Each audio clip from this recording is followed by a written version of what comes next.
12 years ago, Steve Drain was a 35-year-old aspiring filmmaker who wanted to expose the Phelps and the Westboro Baptist congregation as frauds, or as he put it, snake oil salesmen. So then I thought, you know what, I'm going to go one step further here, and I'm going to ask the pastors, the men in charge, the men of the cloth, so to speak. Now, what happened was, I came up here to start doing these interviews.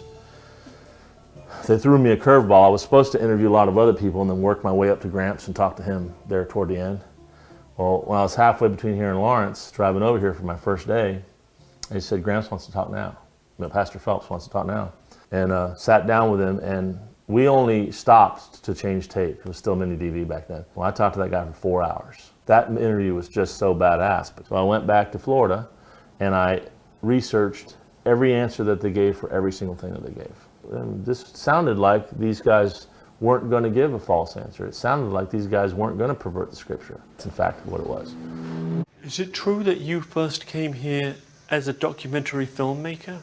And yes. So you brought your family here all the way from Florida? Mm-hmm. And are you glad you did that? Absolutely. It's the only thing that I, at the end of the day, can say that I'm really, really glad that I did. Really? Mm-hmm. Is Gramps a disciple of God? Anybody who has a sincere message, an ambassador from God, preaching a sincere message of God, is a prophet. Gramps is a prophet, as are all of these other people around about here. I went around one Thanksgiving weekend, knocking on doors. Thursday, Friday, Saturday, Sunday, asking people, what do you believe and why do you believe it? The overwhelming conclusion that I was reaching was that people have no idea what they believe or why they believe it, but they keep on doing it anyway. There's no logic here. Actually, there's plenty of logic. Anybody who's in the news, who supports the filthy fag agenda, we're going to make a sign about it. Did you feel this way about homosexuality before you came here? No, of course not. Why, what was your feeling? I was the smartest man in the world. I embraced the philosophy of libertarianism. I was it's okay to be gay, and I was a genius. That's a family photo a long time ago. Your dad has an earring in that one. Yeah, earring and long hair. Like, I don't know, he was like in a rock band back then. Was he? Yeah. Was he pretty liberal? Yeah. Yeah, he was.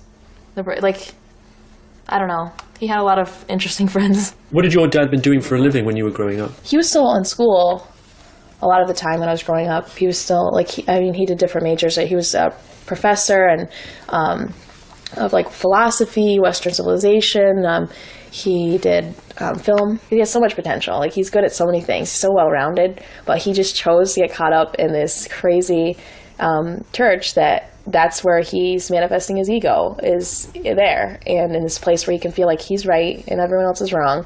And it's got to be a very powerful feeling, and he has power over his family because he can, it's a very all or nothing situation. Either your kids are doing exactly what you tell them to do or they're not there.